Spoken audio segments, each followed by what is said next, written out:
Pengajaran BIPA atau Bahasa Indonesia bagi penutur asing bertujuan untuk memperkenalkan dan mengajarkan bahasa Indonesia bagi penutur asing, sehingga mereka dapat berkomunikasi efektif dalam konteks sosial dan budaya Indonesia.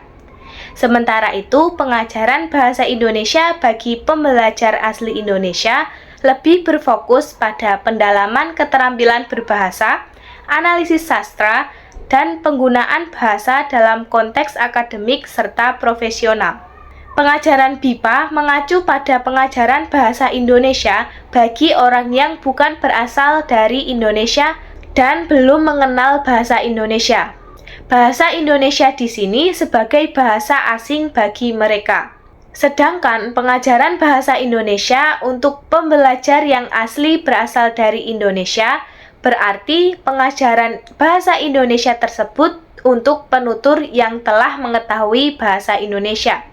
Bahasa Indonesia di sini sebagai bahasa ibu atau bahasa kedua.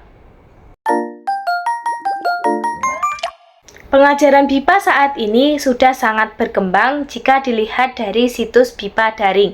Dalam situs BIPA Daring, ada beberapa modul yang dapat diakses, mulai dari belajar BIPA, Jaga BIPA, Bakti BIPA, Tebar BIPA, dan Tera BIPA. Modul aplikasi belajar BIPA atau bahan pembelajaran BIPA berisi bahan-bahan referensi pembelajaran BIPA.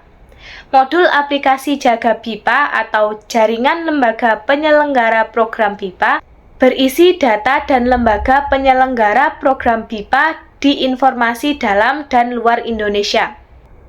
Modul aplikasi Bakti BIPA atau serba-serbi kiprah dan karya pemerhati BIPA berisi data dan informasi kiprah dan karya pemerhati BIPA. Modul aplikasi BIPA atau tempat belajar BIPA merupakan wadah pengelolaan pembelajaran jarak jauh BIPA secara berani. Modul aplikasi Tera BIPA atau tes daring pembelajaran BIPA berisi layanan tes keberanian pembelajaran BIPA yang terdiri atas tes penempatan bagi calon pembelajar BIPA dan tes evaluasi belajar bagi pembelajar BIPA.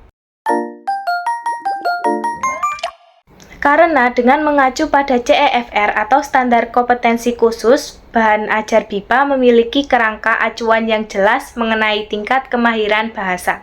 Hal ini memudahkan pengajar dan pembelajar dalam menetapkan tujuan pembelajaran yang terukur dan konsisten. CEFR merupakan standar yang diakui secara internasional. Dengan mengikuti standar ini, kompetensi bahasa Indonesia yang dicapai oleh pembelajar asing dapat lebih mudah dipahami dan diakui di berbagai negara, serta dapat meningkatkan kredibilitas program BIPA. Standar tersebut membantu dalam penyusunan materi ajar yang sesuai dengan kebutuhan dan kemampuan pembelajar pada setiap tingkat, dan memastikan progresi pembelajaran yang efektif dan efisien. Dalam mengembangkan bahan ajar BIPA untuk tingkat pemula atau BIPA A1 sampai A2, model yang paling cocok digunakan adalah model Hutchinson dan Waters. Alasan saya memilih model Hutchinson dan Waters karena model tersebut berorientasi pada kebutuhan pembelajar.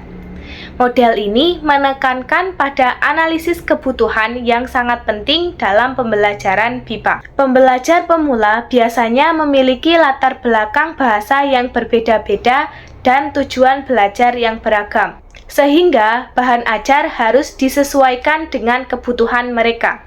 Model ini fokus pada penggunaan bahasa yang menitikberatkan pada konteks penggunaan bahasa, bukan hanya struktur linguistik. Model ini mendukung pengembangan bahan ajar yang berbasis tugas atau task-based learning dan komunikatif. Pembelajaran BIPA A1 sampai A2 lebih membutuhkan latihan interaktif dan situasi nyata dibandingkan teori tata bahasa yang rumit. Model ini memberikan keleluasaan dalam memilih materi ajar yang sesuai dengan kebutuhan pembelajar, baik dari segi isi, metode, maupun strategi pembelajaran. Hal pertama yang saya siapkan adalah mental dan kesabaran, karena yang saya ajar nantinya adalah orang-orang yang benar-benar tidak mengetahui bahasa Indonesia dan akan belajar bahasa Indonesia dari nol. Di samping itu, saya juga harus mempunyai pemahaman dan pengetahuan tentang bahasa Indonesia bagi penutur asing atau BIPA. Saya harus mempunyai pemahaman tentang CEFR untuk membantu menyesuaikan pengajaran dengan level siswa, menyusun kurikulum yang sistematis, serta merancang materi dan evaluasi yang tepat. Selanjutnya, saya akan memilih metode dan pendekatan yang cocok untuk diterapkan saat pembelajaran. Kemudian, saya akan mempersiapkan bahan ajar BIPA yang menarik dan interaktif. Bahan ajar yang menarik dan interaktif dapat meningkatkan motivasi serta keinginan siswa untuk belajar dan memudahkan dalam menerima materi yang diajarkan. Terakhir, saya akan mengadakan evaluasi dari proses pembelajaran yang telah saya lakukan.